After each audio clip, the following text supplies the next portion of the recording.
এটা ছিল মঙ্গলবার। তবে অনেক প্ল্যানিং আছে। তবে কী প্ল্যানিং আছে পরে বলছি। আগে বলি সেরম কোনো কাজ নেই। কারণ যিনি কাজ করেন তিনি সমস্ত কাজ করে দিয়ে গেছেন। আমি উঠেই একটু বেলার দিকে জানলাগুলো খুলে দিলাম। আর এই যে গাছগুলো দেখছো, এইগুলোকে আমিই জল দিচ্ছি। হ্যাঁ, বাগানের গাছ টাছ আমার শাশুড়ি মাই দেখেন। তবে এই ঘরের কাজগুলো আমার একটু দেখতে ভালোই লাগে। আর জানি না কেন মনটাও ভীষণ শান্তি লাগে। তবে ওই যে যখন আমি বাপের বাড়ি যাব তখন দায়িত্ব শাশুড়ি মায়েরই। যাই হোক, এই পাপোশটা না কিনেছিলাম। ভাবলাম আজকে তো বাড়িতে অনেক লোকজন আসবে, তাই এটা একটু পেতেই দিই, দেখতে ভালো লাগবে। আর এইদিকে দেখো, সবজি টবজি কাটা কমপ্লিট। আর এইদিকে না না, এইটা কিন্তু আমাদের বাড়ি যিনি কাজ করেন তিনি করেননি। এটা কিন্তু এই বৌদি, মামি, তারপর এইদিকে আমার কাকি শাশুড়ি, আমার শাশুড়ি সবাই মিলে করেছেন। হ্যাঁ, আজকে আমাদের বাড়িতে পিকনিক আছে। আর আমার শাশুড়ি যেহেতু টিফিন বানিয়ে রেখেছিলেন, তাই ভাবলাম সকালবেলা খেয়ে নিই, কারণ খেতে একটু দেরিই হবে। টিফিন খেয়ে স্নান টান করে এসে দেখি মোটামুটি সবাই এসে গেছে আর কাজেও হাত দিয়ে দিয়েছে। মানে আলু ছোলা, এদিকে ডাল মোটামুটি বসে গেছে ভাজার জন্য। কী রান্না হবে এখন বলবো না। আর এই পুচকেটাকে দেখছো, এটা আমার একটা ভাসুরের ছেলে। ও কিন্তু খুব কিউট, সেরকম দুষ্টু। যাই হোক, ওখানে গ্যাসের যে আওয়াজ হচ্ছে, একটা আওয়াজ হয়।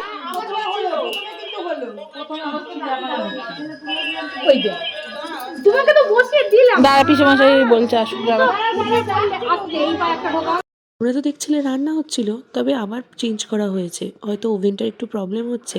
তবে না গো, পিসেমশাই এসে দেখে সিলিন্ডার মানে গ্যাসই শেষ। তো ওভেনটাকে নিয়ে কোটাকুটি করা হচ্ছিল। যাই হোক, এখানে মোটামুটি আবার পিসেমশাই সব কিছু ঠিকঠাক করে দিয়ে গেছে। তারপর এখানটা খিচুড়ির মধ্যে কমপ্লিট হয়ে আসছে। হ্যাঁ, আজকে খিচুড়ি খাওয়া হবে, কারণ আজকে তো মঙ্গলবার। তাই মঙ্গলবার মানেই একটু নিরামিষ। আর আমার মেয়ে দেখছো তো কতটা দুষ্টুমি করছে। যাই হোক, এবার চলো রান্না বান্না কমপ্লিট, আমরা খাওয়া দাওয়া শুরু করি।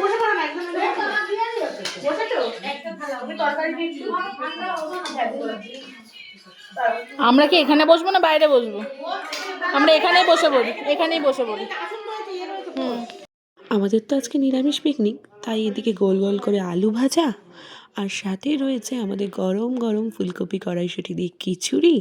আর আমার কথাতে হয়েছে নানা রকম সবজি দিয়ে একটা তরকারি। আমার এই তরকারিটা দিয়ে খিচুড়ি খেতে না খুব ভালো লাগে। তবে আমি খেতে বসার আগে সবাইকে একটু পরিবেশন করে নিলাম।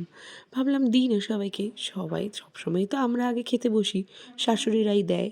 তবে এখন নয় একটু উল্টোই হোক, মানে শাশুড়িরা বসুক, আমরা একটু দিই। আমার আজকে বেশ ভালোই লাগছিলো সবাইকে পরিবেশন করে দিতে। আর এই যে পুচকেটাকে দেখছো, এ কি খেলো কিছুই বুঝলাম না। যাই হোক, আমার পুচকেটা কিন্তু অনেক খেয়েছে। মানে এই ডাঁটাটা দেখছো আর থালাটায় দেখছো কতটা খিচুড়ি আছে দেখেছো, ধরে সব উল্টে দিল। মানে ওই খাবার থেকে বেশি গায়ে মেখেছে। আর আমাকে ওই যে সব কিছু চেঞ্জ করতে হয়েছে। তারপর ভাবলাম আমার পাত থেকে একটু খিচুড়ি দিই, সেইটুখানি মুখে নিয়ে তার আজকে খাওয়া কমপ্লিট।